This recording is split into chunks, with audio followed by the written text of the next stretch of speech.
पूरे महाराष्ट्र के मुसलमानों को रोजगार में, तालीम में, रिजर्वेशन में के लिए उम्मीद करनी थी।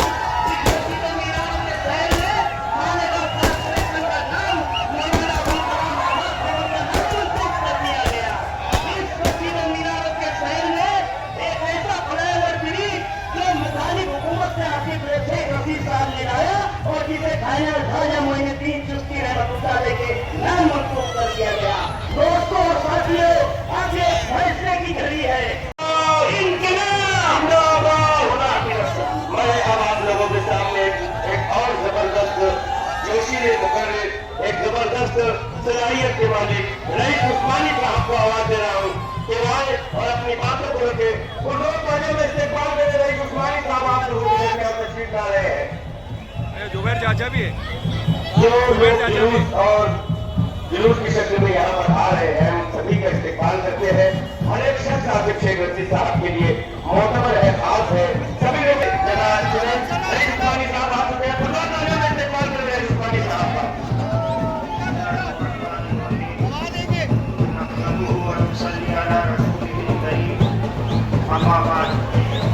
आज के इनकलाबी जलसयाम के सदर साहब नबी फतीम साहब, आसिफ शेख रशीद साहब और यहाँ पर मौजूद तमाम ही जिम्मेदारान, बुजुर्गान मोहतरम और अजीज दोस्तों, हम जानते हैं असम्बली 2024 का इलेक्शन 28 और बुराई पर इलेक्शन जीता गया, लेकिन शहरी हालात ये बता रहे हैं कि जिस बुनियाद पर इलेक्शन जीता गया था, हालात उसके बिल्कुल बरखिलाफ नजर आ रहे हैं।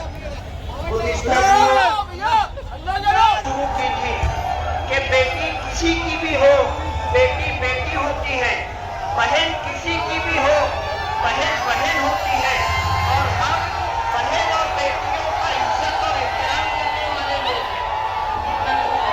खाने की ख्वाहिश जाहिर कर रहे थे, क्या वो किसी के घर की इज्जत नहीं थी? आपने तो अच्छाई और बुराई पर इलेक्शन लड़ा और हाल ये है कि बेशर्मी की इंतहा होती है। उनका नाम लेकर अपनी सफाई करने के लिए बादशाह है।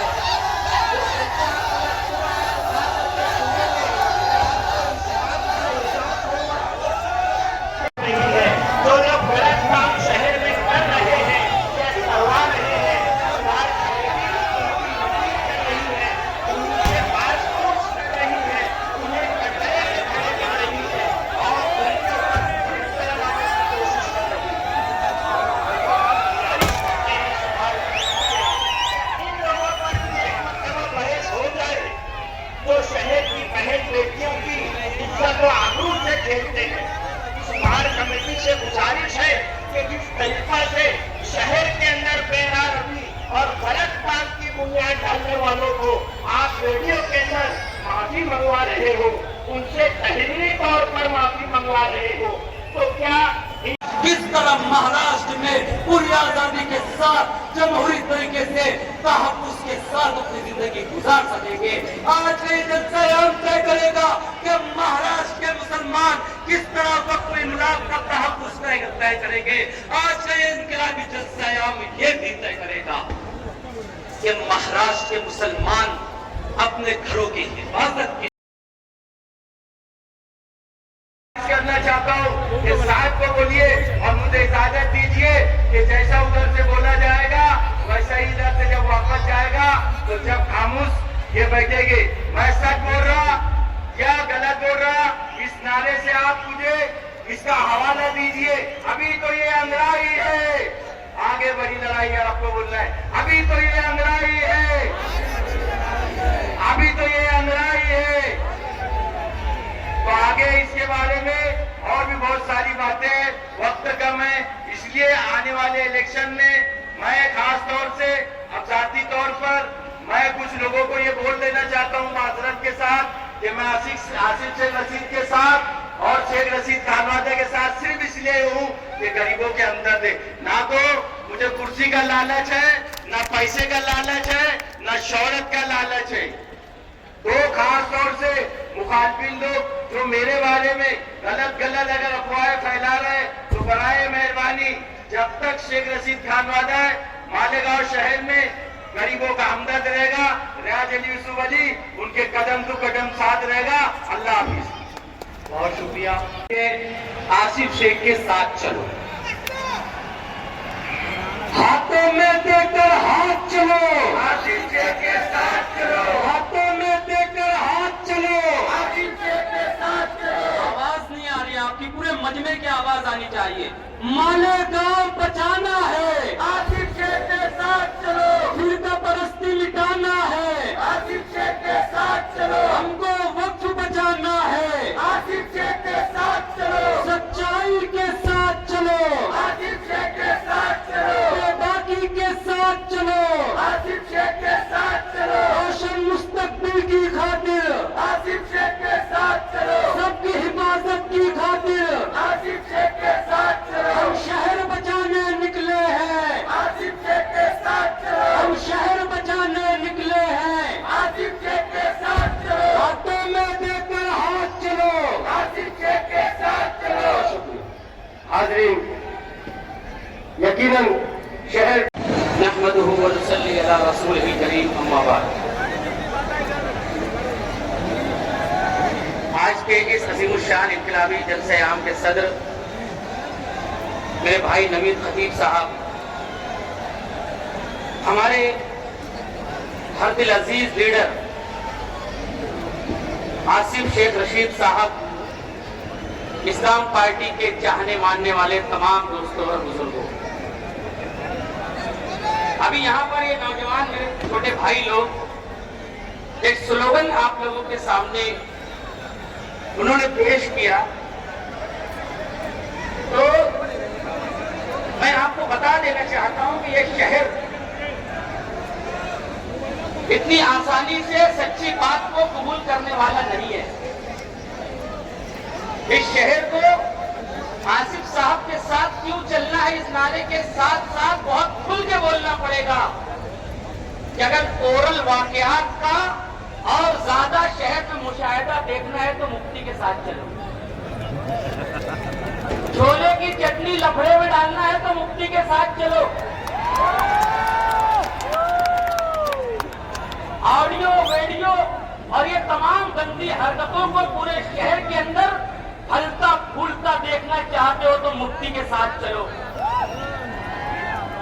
शहर में और 500 खुदकुशियां करवानी हो तो मुफ्ती के साथ चलो, और ज्यादा फहश काम इस शहर के अंदर हो, अगर आप ऐसा कुछ चाहते हो कि ये शहर फहश कामों में मुलविस होता रहे तो मुफ्ती के साथ चलो। अगर तुम इस शहर को तालीम के उजाले से निकालकर बुराई के अड्डों तक पहुंचाना चाहते हो तो मुफ्ती के साथ चलो, क्योंकि अभी मुफ्ती ने हाल में तालीम पर हमला कर दिया है, तालीम पर। वाकई सही बात है, मेरे दोस्त जुनेद भाई ने कहा कि पूरा बोलो। मुफ्ती मोहम्मद इस्माइल कासमी ताकि फर्द जुर्म और चार्ज शीट मुकम्मल हो जाए, कोई कहीं गलत फहमी में मुब्तला ना रहे। शायर ने कहा था कि इल्म इंसान को इंसान बना देता है, इल्म बेमाया को सुल्तान बना देता है, इल्म अल्लाह जिसे दे उसे ईमान भी दे, वरना ये वो है जो शैतान बना देता है। इसकी रोशन मिसाल, इनकी सच्ची मिसाल हमारे शहर का अवामी नुमाइंदा है, इसकी सच्ची मिसाल हमारा एमएलए है। उसको कुछ नहीं समझता, तालीम नहीं समझती, अच्छाई नहीं समझती, बुराई नहीं समझती, वो सिर्फ अपने हुजरे में पैसा कैसे आएगा उसको इतना ही समझता है। इमरान राशिद ने कहा कि आप मेरे हुजरे में नहीं और कहीं पर रख दो, आसमान लाए हो ले आओ जमीन पर रख दो। एक शायर जो दुनियादार कहलाता था उसने कहा कि मेरे हुजरे में मत रखो, मगर एक दीनदार कहता है कि जितना लाए हो मेरे हुजरे में लाओ और वो खूंटी में डाल दो। 10 लाख रुपया, 5 लाख रुपया मस्जिद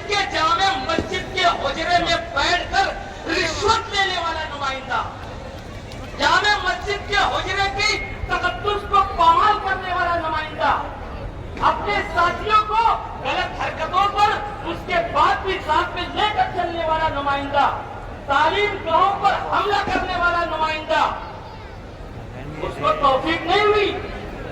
खुला किला झोपड़पट्टी की बात करने की तौफीक नहीं हुई। SIT जन्म दाखिले पर बात करने की तौफीक नहीं हुई। उस शख्स को और वक्फ के बारे में बात करने की तौफीक नहीं हुई। SIT के बारे में बात करने की, सवाल पूछने की तौफीक नहीं हुई।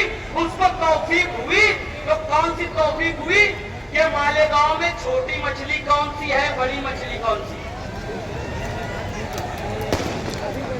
पूरे शहर के ऊपर सवालिया निशान, पूरे शहर की तालीम गांव को मशकूक बनाने वाली हरकत।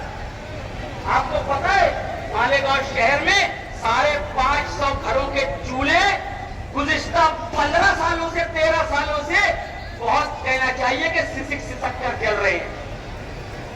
550 टीचर हैं, फ्री में पढ़ा रहे हैं हाई स्कूलों में, उनकी तनख्वाह जारी नहीं हो रही है, 20% पर आकर रुक गई है। और पूरे शहर को वहां पर खड़े होकर असेंबली में पूरे शहर को मशकूक बनाने का काम, पूरे शहर के ऊपर लाल निशान लग।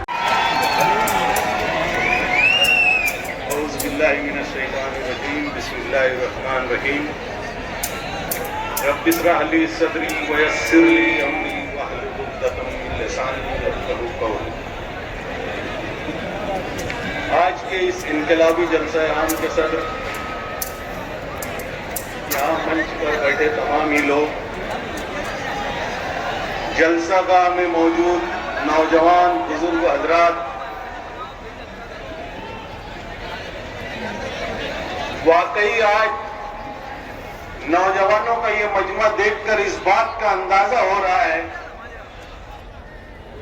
असेंबली इलेक्शन से ज्यादा खतरनाक कारपोरेशन का इलेक्शन होने वाला है। और यही नौजवान जो आज यहां मौजूद हैं, ये कारपोरेशन का इलेक्शन मुझे उम्मीद है कि इस तरीके से पलटने वाले हैं कि सामने वाले के उम्मीदवारों की जमानत सबकी जब्त होगी इंशाअल्लाह। उसकी वजूहात हैं, मैं इंतजार में था। ईद उल अजहा के मौके पर इन्होंने ईदगाह से जो तकरीरें की हैं, उसके बाद से मैं इंतजार में था कि कोई स्टेज मिले, मगर अल्लाह का करना यह है कि इतनी बड़ी तादाद में, जैसे उन्होंने हजारों के मजमे में वो सब बातें कही है, आज हजारों के मजमे में मैं भी उसका खुलासा करने वाला हूं। इससे पहले कि मैं हिंदुस्तान के हालात, जो आज मुसलमानों के खिलाफ हवाएं चल रही है, मुसलमानों के अंदर एक बेचैनी फैली हुई है, जो कानून बन रहे हैं वो मुसलमानों के खिलाफ बन रहे हैं। मुसलमानों को कैसे परेशान किया जाए, कैसे हरेजा किया जाए, कैसे बेगुनाह इनको जेलों में ठोसा जाए, हर तरीके से मुसलमानों को परेशान करने के लिए इबादत गाहों पर हमले किए जा रहे हैं, हमारे मदरसों पे हमले किए जा रहे हैं, घरों पर बुलडोजर चलाए जा रहे हैं, हमारे त्योहारों पर कुर्बानी के जानवरों को जब्त किया जा रहा है। और हमसे कहा जाता है अमन कमेटी बनाओ। अमन कमेटी बनाकर पुलिस जो है वो उनकी गणपति जो है हमसे पास करवाती है। जहां मुसलमान का वो वार्ड आता है तो हमारे लोगों को खड़ा किया जाता है ताकि इनकी गणपति आराम से पास हो जाए। मैं पुलिस वालों से भी कहना चाहता हूं कि आपने हमारे बकरा ईद के त्योहार पर हमारे जानवर पास करने के लिए तुम्हारे गौ रक्षकों को खड़ा किया क्या? नहीं खड़ा किया। ठीक है, हालात हमारे खिलाफ चल रहे हैं, साजिशें हमारे खिलाफ हैं, मगर याद रखना ये सब हमारी कमजोरी है। इनसे बड़े ताकतवर, इनसे बड़ी हुकूमत करने वाले इस दुनिया में गुजरे, इनकी कोई हैसियत नहीं है। ये बीजेपी और शिवसेना और बजरंग दल से डरने की जरूरत नहीं है। आज ये जो हालात हमारे ऊपर आ रहे हैं, इसकी सबसे मेन वजह यह है कि हमको जो हुक्म मिला था, हमें जैसे जिंदगी गुजारने का जो हुक्म मिला था, हम उससे हट चुके। वरना अल्लाह का वादा है, इन तंसुरुल्लाह यंसुरुकुम, तुम अल्लाह के दीन की मदद करो, अल्लाह तुम्हारी मदद करेगा। वसब्बित अक़दामकुम, और तुम्हारे कदमों को जमा देगा। आज इनकी हवा उखड़ जाएगी अगर हम सही दीन पर अमल करें। इनसे बड़ी बड़ी हुकूमतें हमारा कुछ नहीं उखाड़ सकती। चलो छोड़िए आज पूरे हिंदुस्तान के हालात जो है, हम शहरी लेवल पर आ जाते हैं। आज हमने जो नुमाइंदा चुन करके दिया था, आज हमारे शहर पर जो हालात बने हुए हैं, खास तौर से एसआईटी के मामले में 6 महीने से लोग जेलों में बंद हैं, हमारी मां बहनें जेलों में बंद हैं, उनके घर के लोग इंतजार में हैं कि मेरी मां मेरे घर लौट कर आ जाए, मेरी बहन मेरे घर लौट कर आ जाए, मेरा भाई मेरे घर लौट कर आ जाए, मेरा बाप मेरे घर लौट कर आ जाए। वो वहां कोर्टों में जाते हैं मगर उनको लाइन से मिलने नहीं दिया जाता, उनके बच्चे भी लगते हैं मगर हमारा शहर का नुमाइंदा बेइज्जती का मुजाहरा कर रहा है, नामर्दांगी का मुजाहरा कर रहा है। हमको ऐसे मर्द लोगों का साथ देना है। मैंने असेंबली में भी कहा था, हम ऐसे नामर्दों को, ऐसे बुज़दिलों को कतई इनको खड़ा नहीं करना है। हमारे शहर पर जो लाना, जो मुसीबत आ रही है, उसका पूरा सारे अंधभक्त हैं। मुझे याद आता है अल्लाह ताला ने कुरान में काफिरों के बारे में फरमाया था, इस्तबर्रा अल्लज़ीना इत्तबऊ,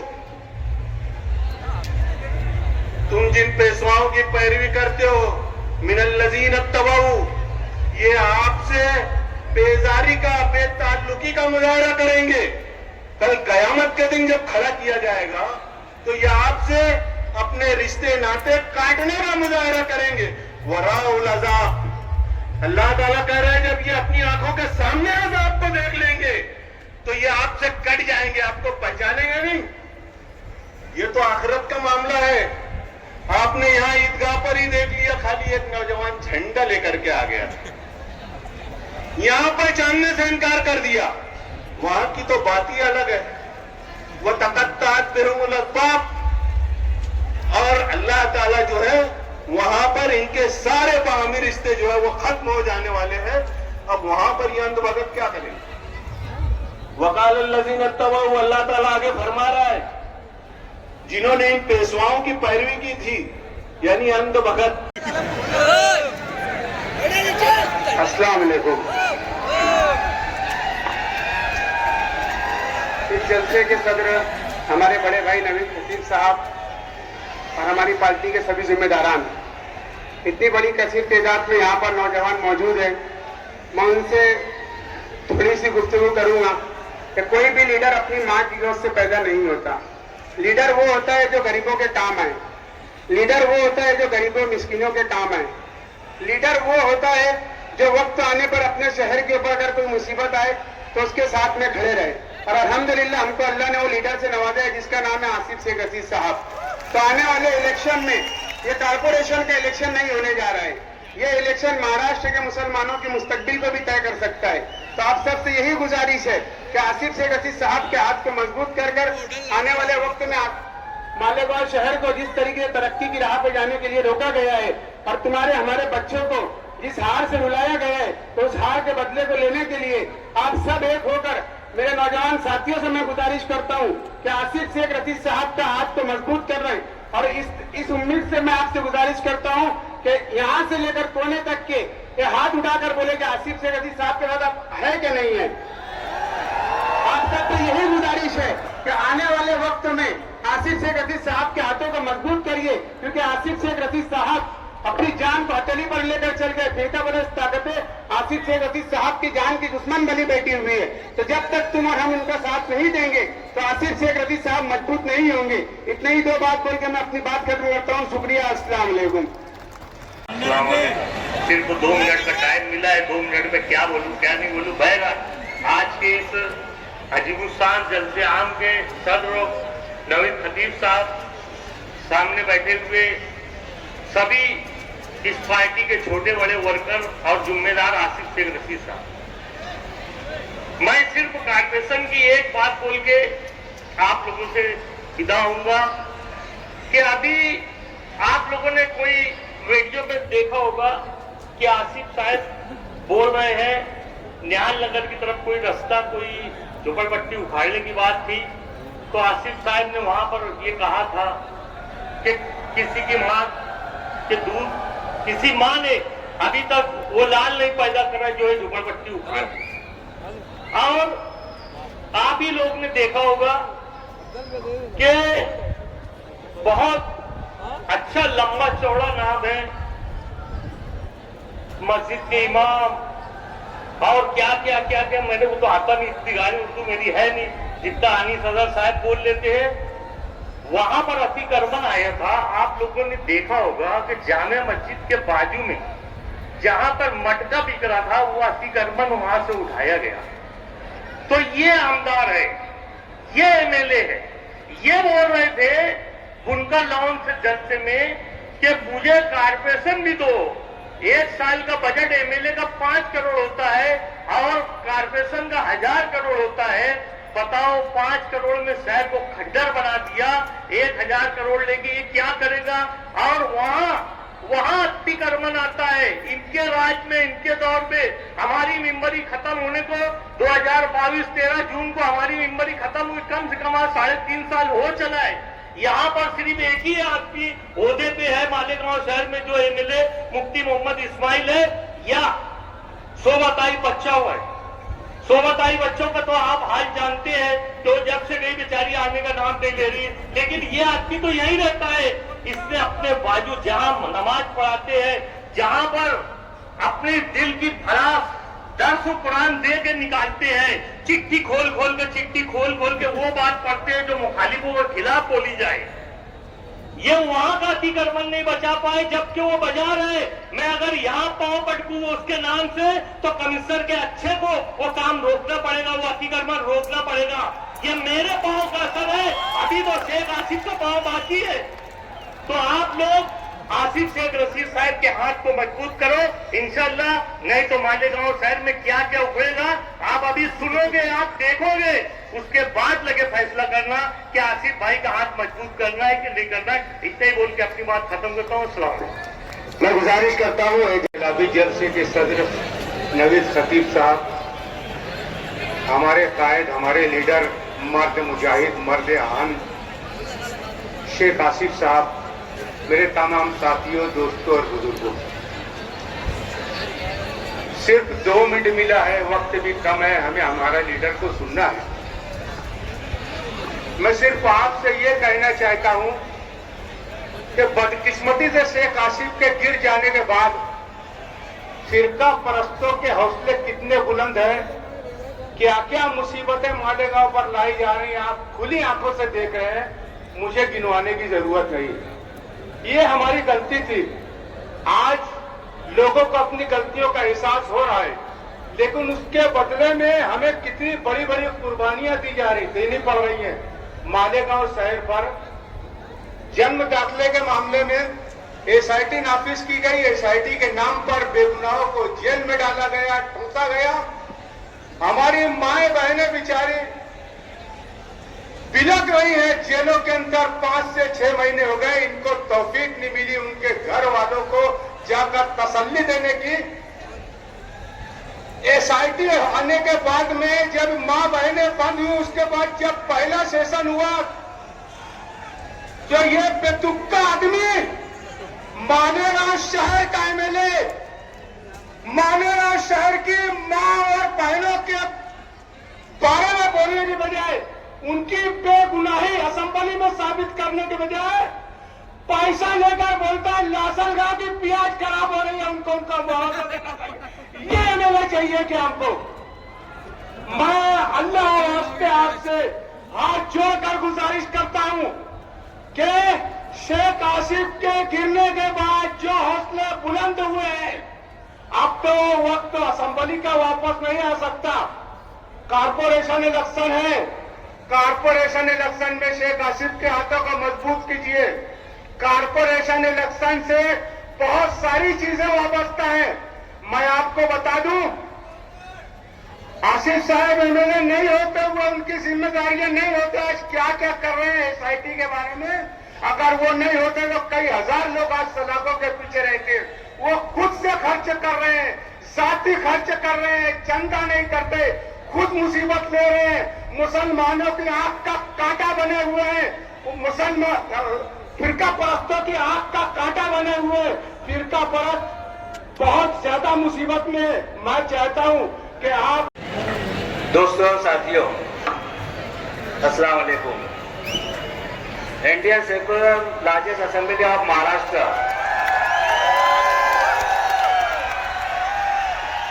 ये हमारे तंजीमी ढांचा जो आज हमें मजबूत करने के ताल्लुक से यहाँ पर हम कुछ नामों का ऐलान करेंगे और वो हजरात जो है हमारे अपने रहनुमा अली जनाब शेख आसिफ साहब के हाथों और कौमी सदर इनके हाथों अपने जो सनद है वो लेंगे। सबसे पहले मैं पार्टी का आज फादर बॉडी के कुछ ओहदे तकसीम किए जाएंगे। माइनॉरिटी सेल जो बनाया गया है उसके कुछ ओहदे तकसीम किए जाएंगे। मीडिया सेल जो बनाया गया है उसके कुछ ओहदे तकसीम किए जाएंगे। और यूथ बॉडी का जो है डिक्लेरेशन अभी हमने इसको पोस्टपोन किया है, मुलतवी किया है। और आज जिन लोगों को ओहदा दिया जा रहा है इसके बाद भी इसके अंदर बढ़ोतरी होगी, लेकिन आज सरे दस्त तो इसका इब्तिदाई तौर पर हम लोग लेटर तकसीम कर रहे हैं। और कई लोग जो पुरानी बॉडी के अंदर काम किए हैं उन लोगों को भी जिला लेवल के ऊपर, शहर लेवल के ऊपर, महाराष्ट्र लेवल के ऊपर ओहदे दिए जाएंगे। तो किसी को मायूस होने की जरूरत नहीं है। इसके लिए आप लोग जो लोगों को ओहदा यहाँ दिया जा रहा है उनका स्वागत ताली बजा के आपको करना है। सबसे पहले मैं फादर बॉडी के प्रेसिडेंट के तौर पर एजाज अहमद मोहम्मद उमर साहब को आवाज देता हूं, वो यहां पर आए।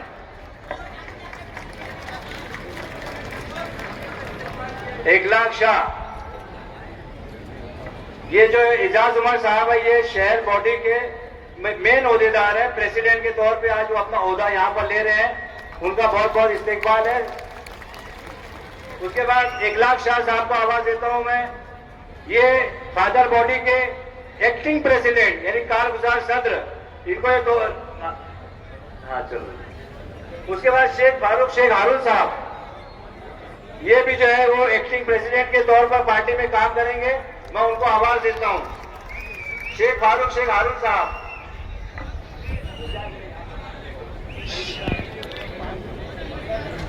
उसके बाद खान सुल्तान यूनुस खान साहब, इनको आवाज दे रहा हूं। आज हम इनको फादर बॉडी का एक्टिंग प्रेसिडेंट के तौर पर ओहदा दिया जा रहा है। उसके बाद अंसारी नदीम अहमद निहाल अहमद नदीम फनीवाला साहब, इनको भी हम फादर बॉडी में एक्टिंग प्रेसिडेंट के तौर पर ओहदा दे रहे हैं। उसके बाद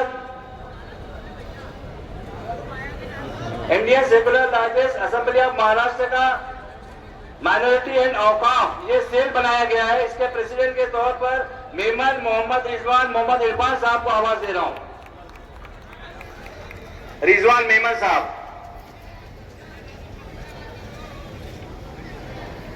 उसके बाद अंसारी मोहम्मद खालिद मोहम्मद शौकत, ये भी जो है माइनॉरिटी और औकाफ के एक्टिंग प्रेसिडेंट के तौर पर ओहदा संभाल रहे हैं। उसके बाद हाफिज शेख उमर शेख सिद्दीक साहब, हाफिज शेख उमर शेख सिद्दीक साहब आ जाए यहां पर।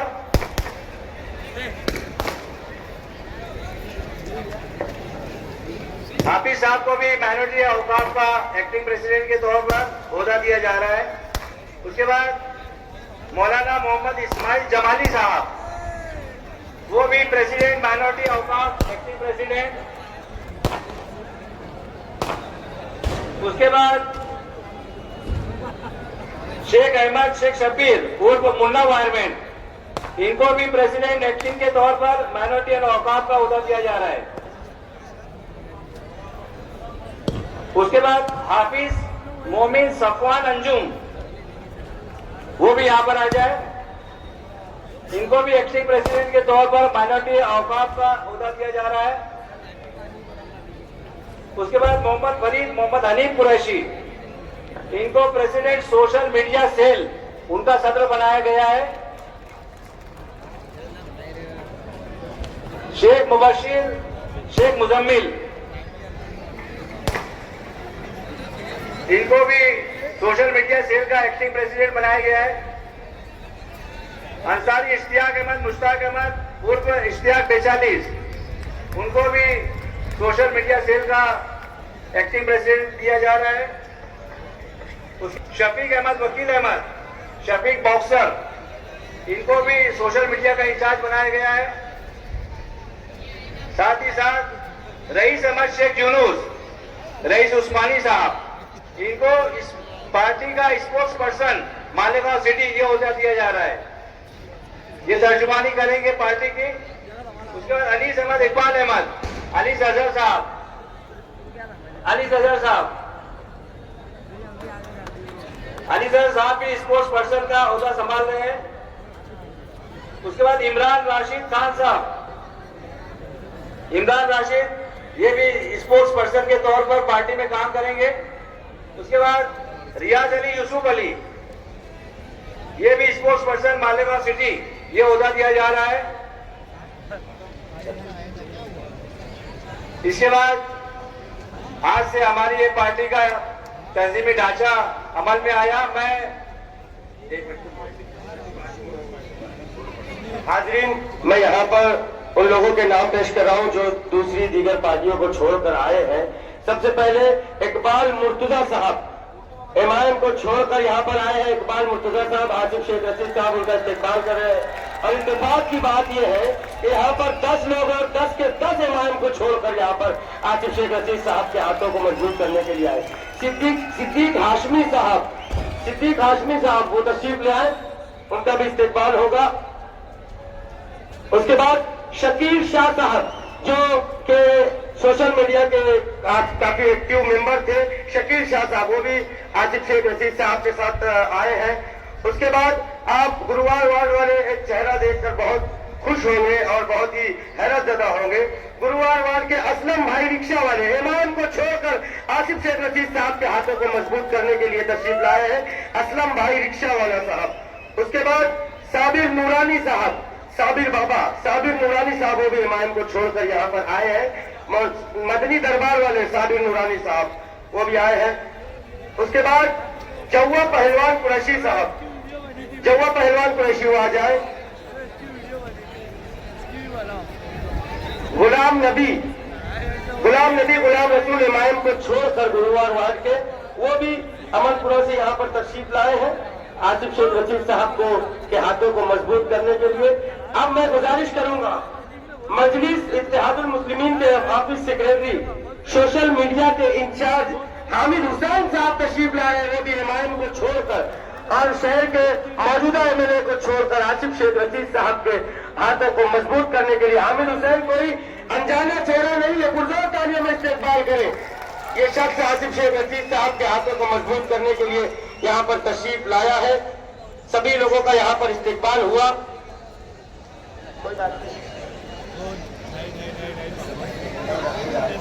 बहुत बुरा दिया पब्लिक।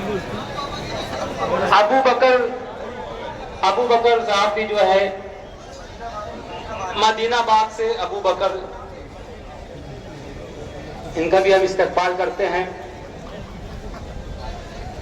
आइए अब इस मौके पर हम हमारे और आपके महबूब लीडर, जिन्हें शेर मालेगांव तो कहा जाता था, लेकिन अब मैं ये कहूंगा कि आइए इस्तकबाल करते हैं शेर महाराष्ट्र आली जनाब आसिफ शेख रशीद साहब का। मैं इंतजार पसंदों के कबील से हूँ, जो हद से चढ़ गया उस लश्करे कलील से हूँ। मैं यूं ही करतो गरीबा नहीं समाने से, मैं जिस जगह पे खड़ा हूँ किसी दलील से हूँ। पुरजोर तालियों में इस्तकबाल करें।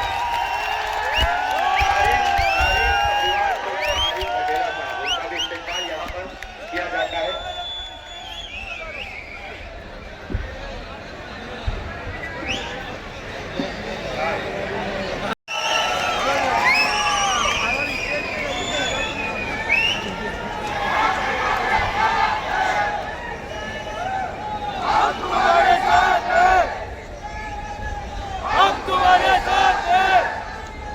के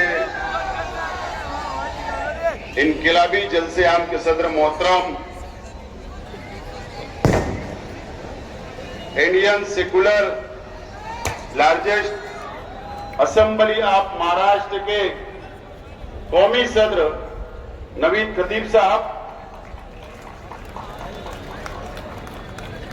मेरे सामने तशरीफ फरमा पार्टी के तमामी जिम्मेदारान,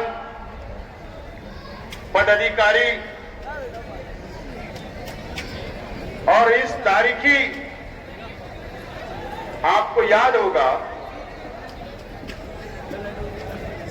जलसे का ऐलान की तारीख का जब मैंने ऐलान किया तो उस वक्त मैंने कहा था कि तारीखी जलसा होगा। अल्लाह का करम है कि आप लोगों ने तारीखी बनाया कि तारीखी जलसे के अंदर मौजूद तमाम ही मेरे नौजवान साथी, बुजुर्ग हजरात और जहां तक मेरी आवाज जा रही है ऐसी तमाम ही मेरी मां और बहनें, और आज एक बड़ी तादाद के अंदर हमारे मीडिया के साथी आए, तमाम ही हमारे मीडिया के साथी और तमाम ही बाहर गांव से आए हुए नेशनल मीडिया के हमारे तमाम ही साथी, दोस्तों और साथियों, सबसे पहले मैं आप तमाम ही नौजवान साथियों का, शहर की आवाम का और पार्टी के जिम्मेदारान का शुक्रिया अदा करता हूं कि आपने जलसे के लिए मेहनत की, जद्दोजहद की, अपना वक्त दिया और ये जलसे को कामयाब किया, तारीखी बनाया। मैं आपको सलाम करता हूं और आपका शुक्रिया अदा करता हूं। आज हमारी पार्टी के शहरी सदर का, माइनॉरिटी सेल का और सोशल मीडिया सेल का आज हम लोगों ने सदर, कारगुजार सदर हम लोगों ने डिक्लेयर किया। मैं ऐसे तमाम ही आज जो नई टीम पार्टी के लिए, जो पार्टी के सदर नवीद खतीब साहब ने उनको लेटर दिया, उनको ओहदा दिया, मैं तमाम ही इस उम्मीद के साथ मेरी पार्टी के तमाम ही ओहदेदारान का मुबारकबाद देता हूं कि तुम पार्टी को बढ़ाने के लिए अपना योगदान देंगे, पार्टी को मजबूत करेंगे और अपने अपने तौर पर पार्टी की कार्यकारिणी उसको वसी करने का काम करेंगे। इस उम्मीद के साथ मैं आप लोगों को मुबारकबाद पेश करता हूं। एमआईएम को छोड़कर और दूसरी पार्टियों को छोड़कर कई साथियों ने पार्टी के अंदर शमूलियत ली। मैं ऐसे तमाम ही साथियों का भी पार्टी के अंदर इस्तेकबाल करता हूं। दोस्तों और साथियों, मुझे पता है कि आज का यह जलसा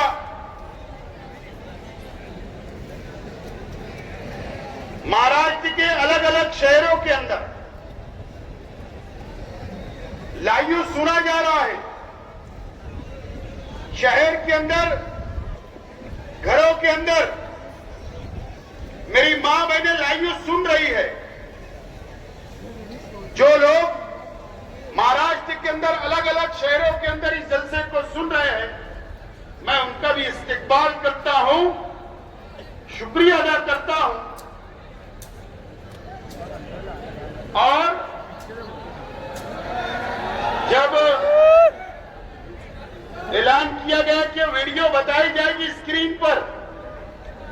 कई लोगों की धड़कनें जो बढ़ रही है उनका भी इस्तेमाल। बहरहाल मेरे साथियों ने बोल दिए छोले की चटनी, ओरल, ठीक है, मैं उनका भी शुक्रिया अदा करता हूं कि मेरी पूरी तकरीर सुनना। दोस्तों और साथियों,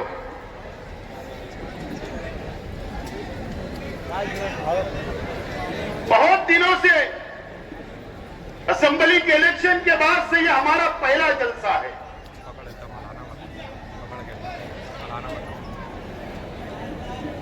और महाराष्ट्र के अंदर,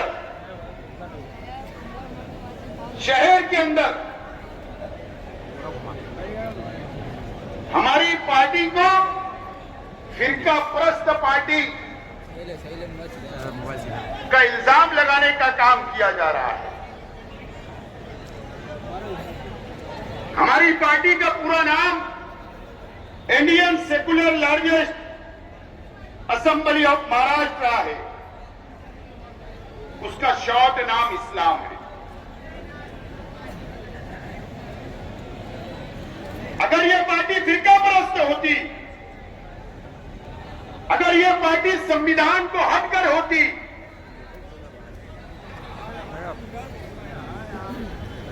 ऑल इंडिया इलेक्शन कमिश्नर इसको मंजूरी नहीं देते, ये बात याद रखना। महाराष्ट्र इलेक्शन कमिश्नर ऐसे नाम को मंजूरी नहीं देते, लेकिन हमारी पार्टी का पूरा नाम और शॉर्ट नाम, ये उन लोगों के लिए मैं कि आप लोग समझ ले कि ये पार्टी की पॉलिसी सेकुलर है, इस देश के संविधान को मानने वाली है, हर धर्म, हर समाज को साथ लेकर चलने वाली हमारी पार्टी की पॉलिसी है। अगर कोई हिंदू भाई भी, कोई दलित भाई भी, कोई आदिवासी भाई भी अगर हमारी पार्टी के अंदर आना चाहता है तो हम उसको दिल से उसका वेलकम करेंगे और जरूरत पड़ने पर पार्टी का टिकट भी उसको दिया जाएगा। इस बात का आज मैं ऐलान करता हूं। दोस्तों और साथियों,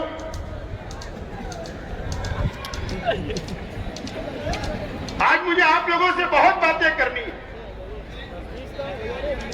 खासतौर पर शहर की आवाम से, महाराष्ट्र की आवाम से।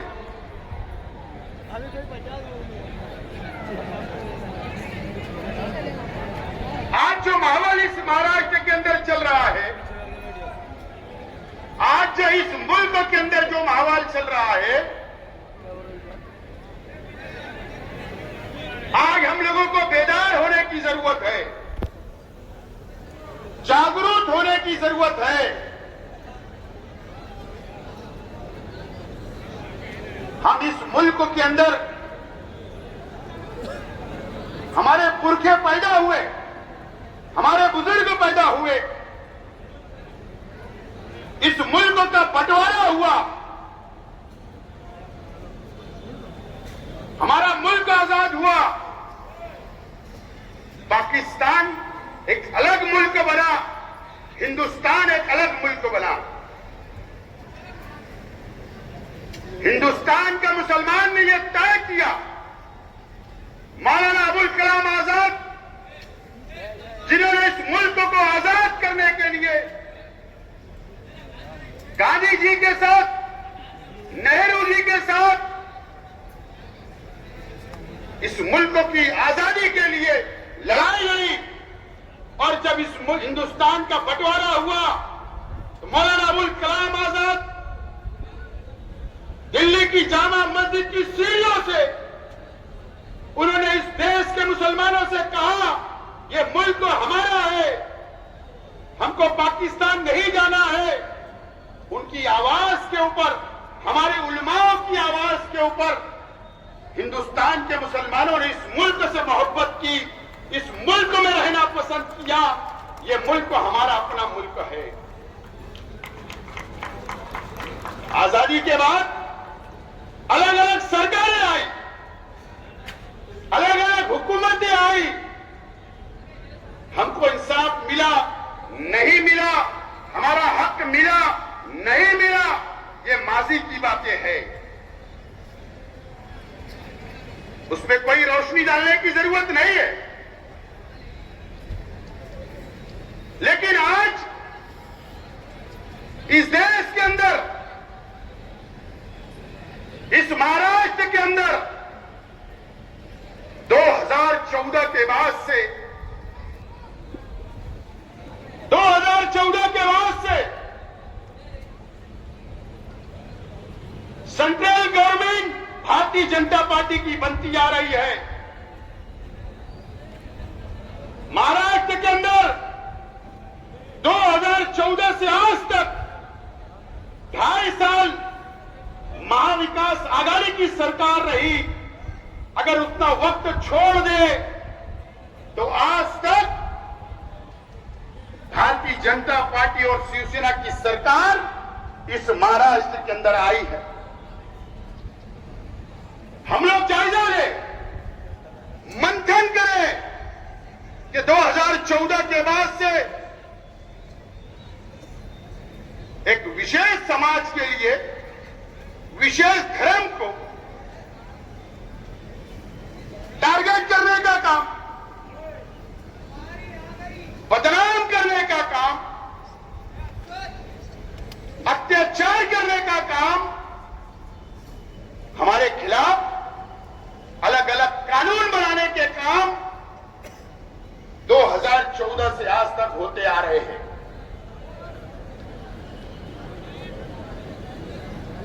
मैं बहुत ज्यादा दूर नहीं जाना चाहता हूं।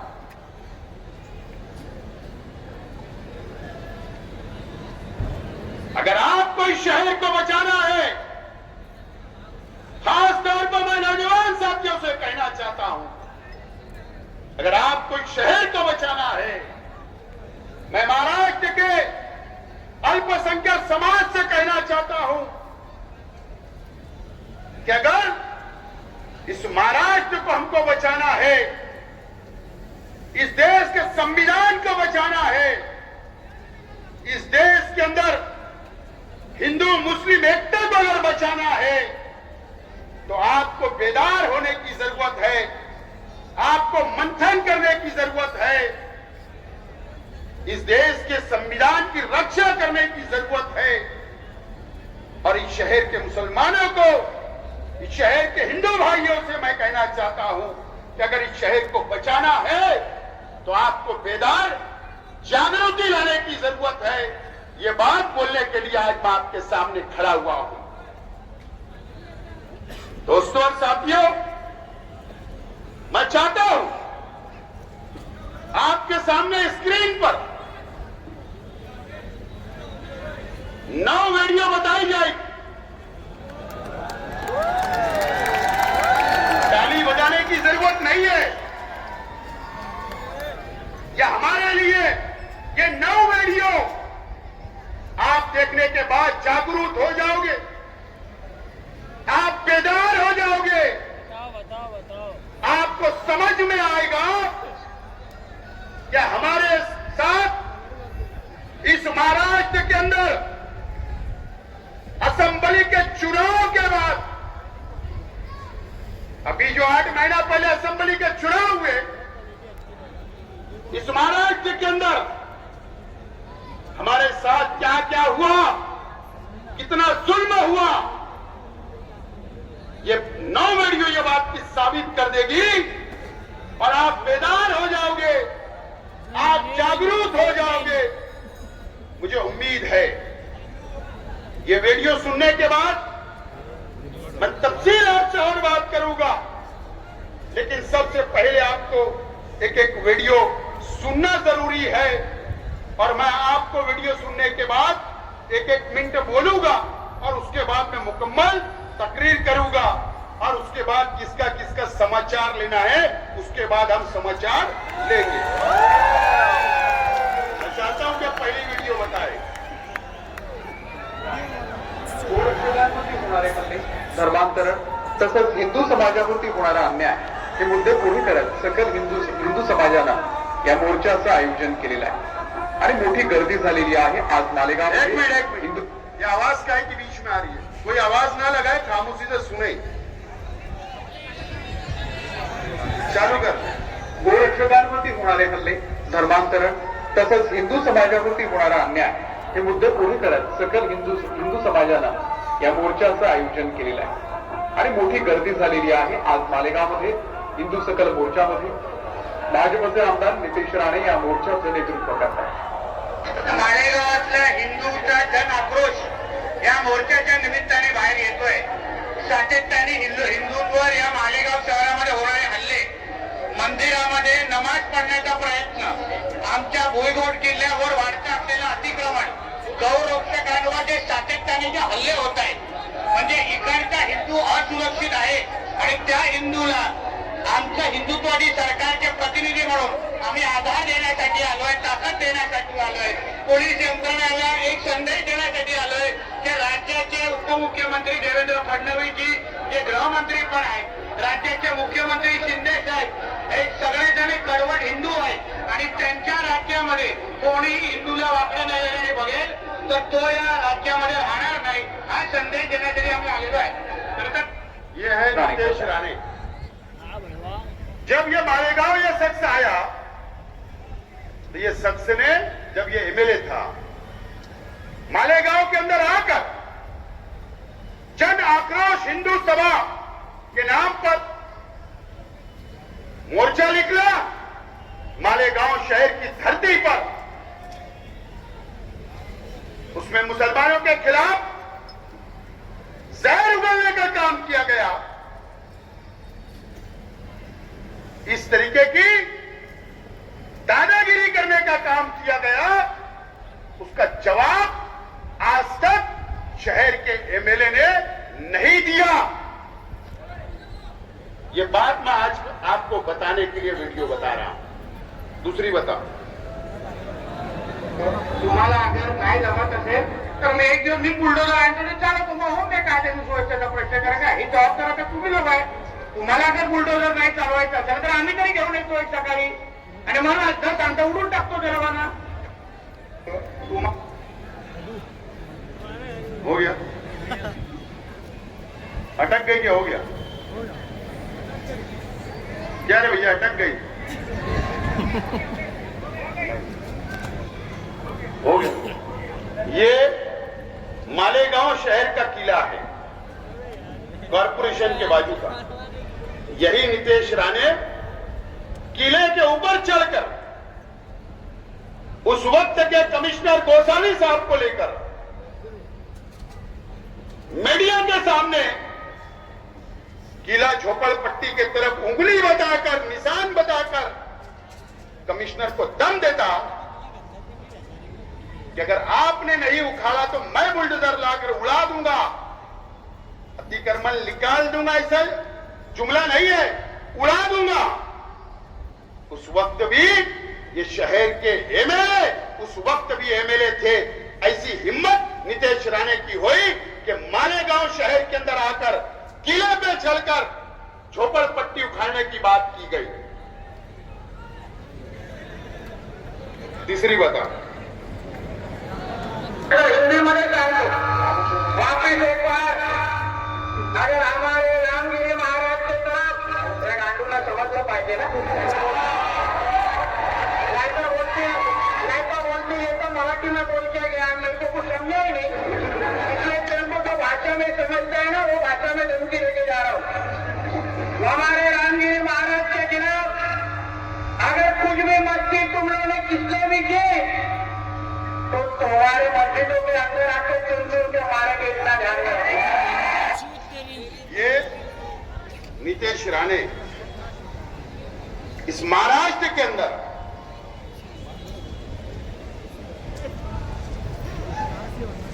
जन आक्रोश हिंदू मोर्चे के अंदर,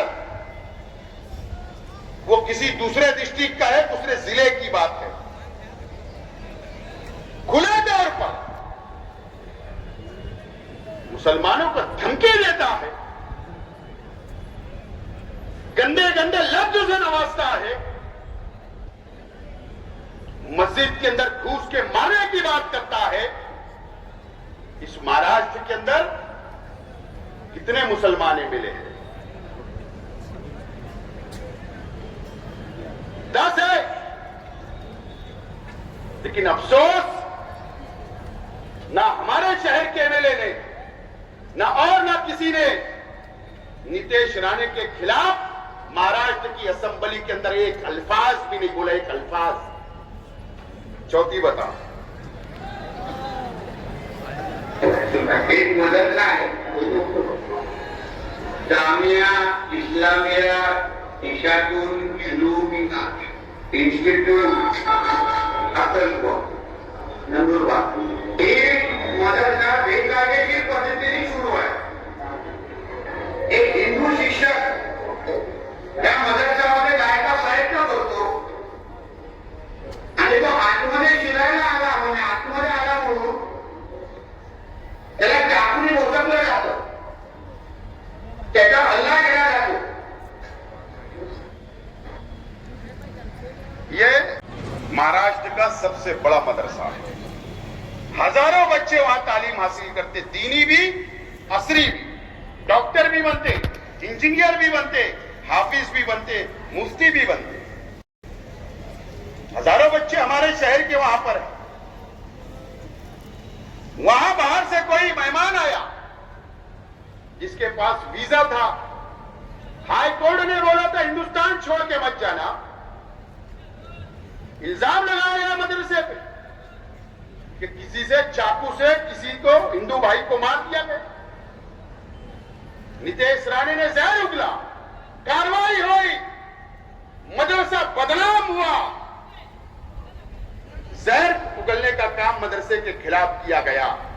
मुझे बताओ, आज भी महाराष्ट्र का असेंबली का इजलास चल रहा, 3 महीना पहले भी इजलास हुआ, उससे पहले भी इजलास हुआ। मुझे बताओ कि ये शहर का एमएलए या महाराष्ट्र के कोई भी एमएलए ने आवाज उठाई क्या? मदरसे के ताल्लुक से इस तरीके का नीतीश राणे ने क्यों बोला? ये वो वीडियो है, या आप देखें 5वीं वीडियो बताओ। आज तो मस्जिद में से लगभग ऐसा मान लो कि 780 मस्जिदों ने लाउड स्पीकर निकाल दिया है। ये बोबड़ा आदमी को तो पहचानते हैं, ये किरीट सुमैया। ठीक है, हम भी सुप्रीम कोर्ट की गाइडलाइन को मानते हैं, हमको भी कानून समझता है। यह बंदा मुंबई के अंदर मस्जिद घूम रहा है, लाउड स्पीकर निकालने की बात कर रहा है, और मुंबई पुलिस कार्रवाई कर रही है। उसने खुद कहा कि कई 100 भोंगे मस्जिद से उतार लिए गए। मुझे बताओ आप, अरे असेंबली इजलास चल रहा है, सब खामोश है। ये सिर्फ मुंबई की वीडियो, अभी आगे भी देखो, आगे भैया 6ठी वीडियो।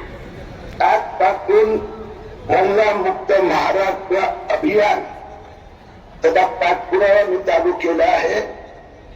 भोंगा मुक्त मुंबई झालं। मुंबई पोलिसांनी 15 बेकायदेशीर भोंगे मशिदीवरून खाली उतरायला लावले। आता महाराष्ट्रात पण ठिकठिकाणी मशिदी कोणत्याही प्रकारची परवानगी न घेता दिवसात रोज 5 वेळा मुंबई उच्च न्यायालयाचा निर्णयाचा भंग करतात।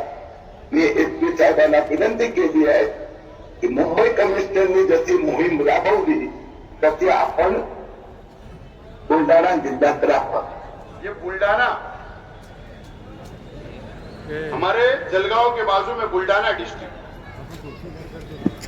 ये किरीट सुमैया वहां भी पहुंचा और वहां भी 600 से ज्यादा भोंगे उतारने की बात की। उसके बाद भी हम खामोश। महाराष्ट्र असेंबली के अंदर एमएलए खामोश है। जो पार्टियां दम भरती है कि हम सेकुलर है, एक अल्फाज नहीं बोला गया। आगे बता भैया।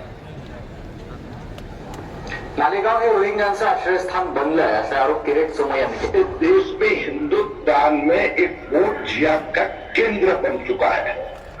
वोट जिहाद का पैसा यहाँ से देश भर जाता है। अब दूसरी एक बात का खुलासा मैं आज करने वाला हूँ। मेरे पास जानकारी है, डॉक्यूमेंट है, एविडेंस है कि रोहिंग्या मुस्लिम को एक आश्रय स्थान ये मालेगांव बनता जा रहा है। इस संदर्भ में आज दिन भर में जिलाधिकारी, तहसीलदार, महापालिका आयुक्त से बात होगी और दोपहर को इस संबंध में मैं अधिकृत डॉक्यूमेंट देश के सामने रखूंगा। इसी शख्स के बोलने के ऊपर, डिमांड के ऊपर मालेगांव शहर के अंदर एसआईटी बनी। ये इल्जाम लगाया गया शहर पर कि रोहिंग्या बांग्लादेशी मुसलमान यहां पर है। जन्म दाखिले डुप्लीकेट बनाए गए, इल्जाम लगाकर बताओ, हमारी मां बहनें जेल में है, कई नौजवान जेल में है, कई बुजुर्ग जेल में है। अरे हमारी एक मां की उम्र की है, 70 साल की उम्र है, वो जेल के अंदर बीमार है, बैठ नहीं पा रही है, चल नहीं पा रही है।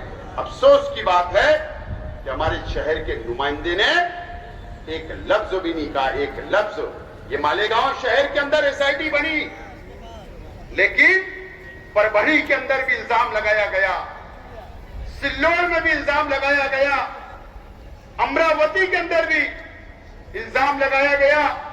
अलग अलग शहरों के अंदर इल्जाम लगाकर मुसलमानों को परेशान करने का काम किया जा रहा है। ये किरीट सोमय्या के डिमांड पे बनी, सब खामोश है।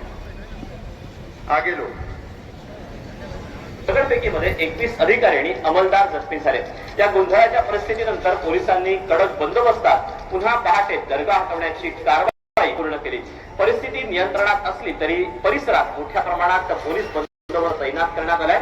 दगडफेक करणाऱ्यांपैकी काही आरोपींना ताब्यात घेण्यात आलं असून पोलीस आणि फॉरेन्सिक टीमनं घटनास्थळावरून जमावानं फेकलेले दगड ही जी दर्गा काढण्यात आली आहे मी त्याचं स्वागत करते।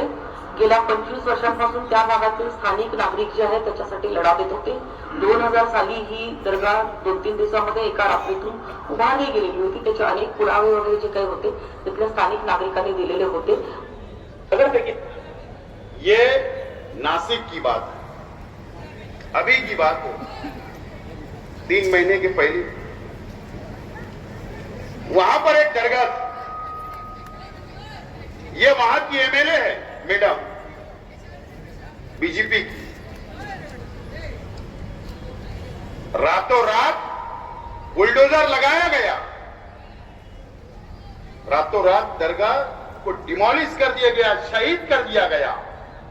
अरे हमारे जिले की बात है, कोई बोलने वाला नहीं। कई 100 लोगों पर नासिक के अंदर केसेस हुए, झूठे केसेस हुए, कोई खड़े रहने वाला नहीं है। कई लोग डर से फरार हो गए। ये बुलडोजर की सियासत यह हमारे जिले की है, जो दरगाह को शहीद किया गया, कोई बोलने वाला नहीं। आगे बढ़ो।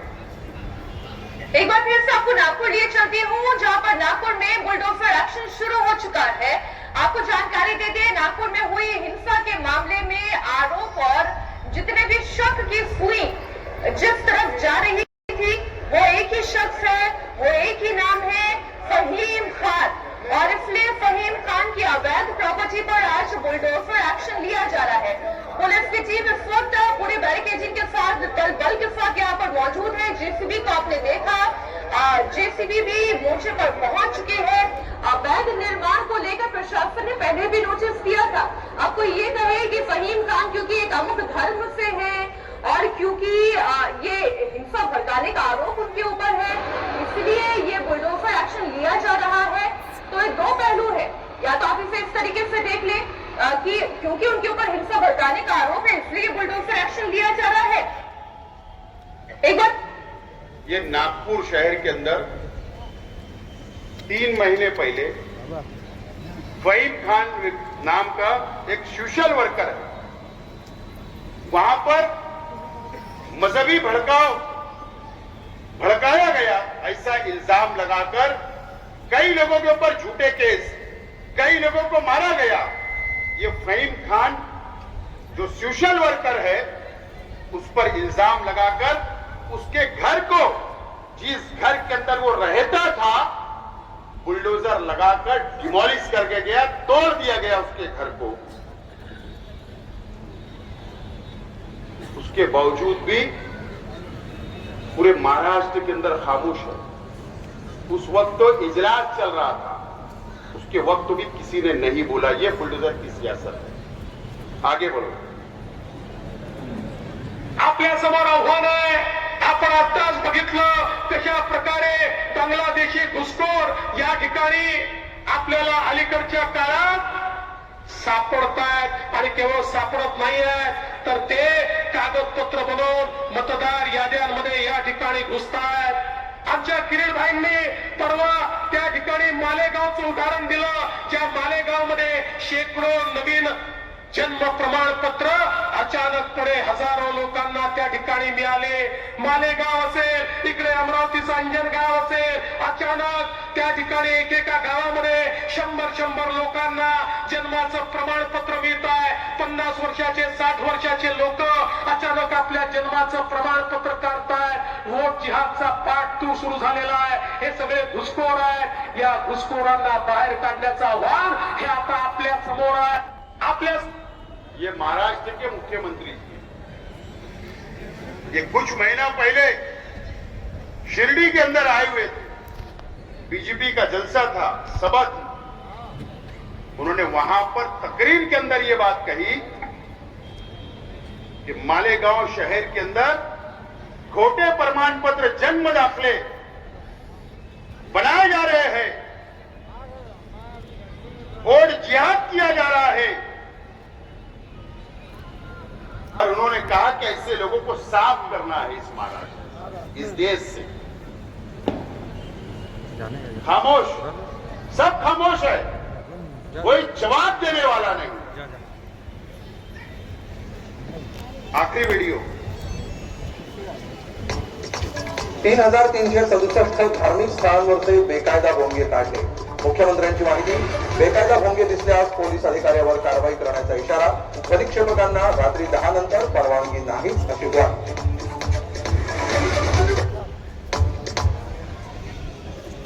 ये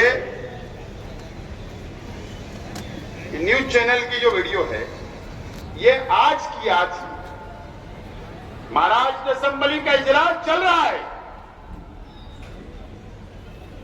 आज असेंबली के अंदर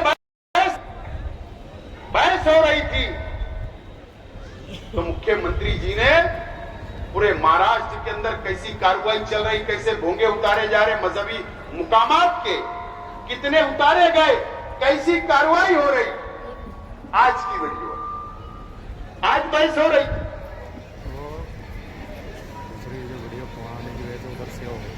सवाल अब यह है कि हम किसको चुन कर देते हैं, हम किसको चुन कर देते हैं। असेंबली का एमएलए क्या होता है, चाहे शहर का एमएलए, चाहे महाराष्ट्र के एमएलए। इसीलिए ना कि जाकर वहां पर नुमाइंदगी करे। अगर जुल्म मुसलमानों पर हो रहा है तो आवाज उठाए, वहां पर जाकर असेंबली के अंदर बैठे। सरकार अगर मुसलमानों के खिलाफ कोई काला कानून बना रही है तो उसका मुंहतोड़ जवाब देने के लिए, मुसलमानों की हिफाजत करने के लिए, जो जिन लोगों ने वोट दिया उनकी हिफाजत करने के लिए एमएलए चुने जाते हैं। आज मुझे बताओ,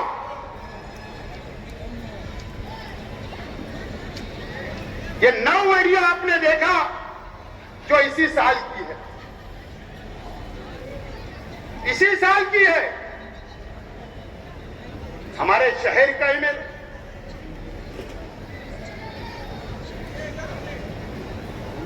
महाराष्ट्र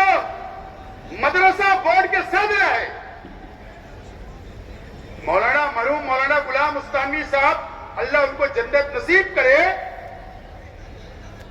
जब वो मालेगांव आते तो सबसे पहले ये बाजू में बैठकर फोटो खिंचाने का काम करते। उनके मदरसे के ऊपर आफत आई, मुसीबत आई, असेंबली के अंदर कोई जवाब नहीं दिया गया, सवाल नहीं किया गया, आवाज नहीं उठाई गई। मस्जिद से भोंगे उतारने की बात चल रही, नोटिस दी जा रही है मसाजिद को, कोई बोलने वाला नहीं, कोई आवाज नहीं उठाई जा रही। दरगाह को शहीद कर दिया जा रहा, कोई आवाज नहीं उठाई जा रही। आज असेंबली के अंदर एक काला कानून बना। आज असेंबली के अंदर मेरे पास काले कानून की कॉपी है। ये कायदा जो बना आज, उसकी ये कॉपी मेरे पास है। क्या है? नक्सलवादी, दहशतगर्दी, नक्सल इलाकों के लिए और शहरी नक्सलवाद के लिए ये कानून बना। आज कल ये असेंबली के अंदर था, पेश हुआ, बहस हुई। हमारे हिंदू भाई जो एमएलए है उन्होंने आवाज उठाई। आज विधान परिषद में पेश हुआ, काउंसिल के अंदर पेश हुआ। ये मेरे पास कॉपी है। क्या समझते हो? क्या हम ये समझते हैं आप लोग या इस महाराष्ट्र का मुसलमान कि सिर्फ नक्सल इलाकों के अंदर, जंगलों के अंदर नक्सलवादी के लिए कानून बना, उसके अंदर जहां शहरी शब्द आ गया, अल्फाज आ गया, जहां शहर की बात हो गई, इस कानून के अंदर आई। इसका मतलब क्या समझते हो आप? चाहे हिंदू हो, दलित हो, आदिवासी हो या मुसलमान हो, मोर्चा निकलेगा, मोर्चे में कोई हंगामा हो गया, कोई पत्थरबाजी हो गई, पुलिस का लाठीचार्ज हो गया, या हम हमारे हक के लिए अगर रास्तों पर निकलेंगे तो पुलिस ये कानून के तहत तुम्हारे पर दहशतगर्दी का इल्जाम लगाकर जेल के अंदर डाल देगी। ये वो कानून बना। मेरा सवाल, जमानत नहीं है, कई साल तक जमानतें नहीं है। मेरा सवाल है, शहर का एमएलए जब यह कानून बन रहा था तो कल असेंबली के अंदर क्या कर रहे थे? हाजिर थे या नहीं थे? हो सकता है एक आध दो एमएलए मुसलमान जो महाराष्ट्र के, उन्होंने बोला होगा, लेकिन दूसरे हिंदू भाई जो एमएलए है, जो कम्युनिस्ट के एमएलए है, उन्होंने आवाज उठाई कि तुम इसका गैर कानूनी तौर पर आप इसका व्यापार करोगे, आप जुल्म करोगे, इसके सारे लोगों को जेलों में डालोगे।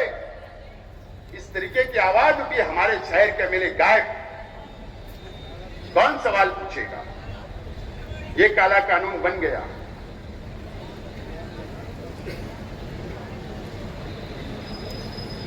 बुलडोजर की सियासत आ गई, बुलडोजर की सियासत आई। कहां से आई?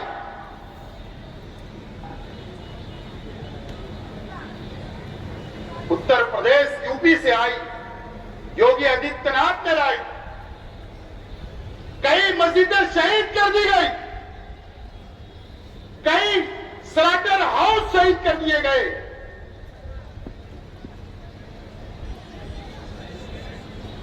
कई माफियाओं के घर को तबाह कर दिया गया। वो सियासत इस महाराष्ट्र के अंदर दस्तक दे दी है। इस महाराष्ट्र के अंदर दस्तक हुई। नागपुर के अंदर शुरू हुआ फहीम खान का घर को शहीद किया गया, दरगाह शहीद कर दी गई बुलडोजर सियासत की, और हमारे शहर तक भी दस्तक आई। किला झोपड़पट्टी को उखाड़ने के लिए तैयारी हो गई। अपने अपने मकान से अपने अपने सामान लेकर जाने लगे। हम माइनॉरिटी डिफेंस कमेटी के लोग, समाजवादी के लोग, हमने शुरुआत की लड़ने की। कौन से इसने लड़ा? अल्लाह का करम है कि आज बस्ती कायम है, वही है। ये बुलडोजर की सियासत आ गई, कोई बोलने वाला नहीं। सर्वे नंबर 114 के ऊपर असेंबली के अंदर बहस होती। 9 एकड़ जमीन है, गरीबों के घर है, बुनकरों के कारखाने हैं। एक दिन आएगा वहां भी बुलडोजर खड़ा हो जाएगा, कोई आवाज उठाने वाला नहीं। ये शहर तक दस्तक बुलडोजर की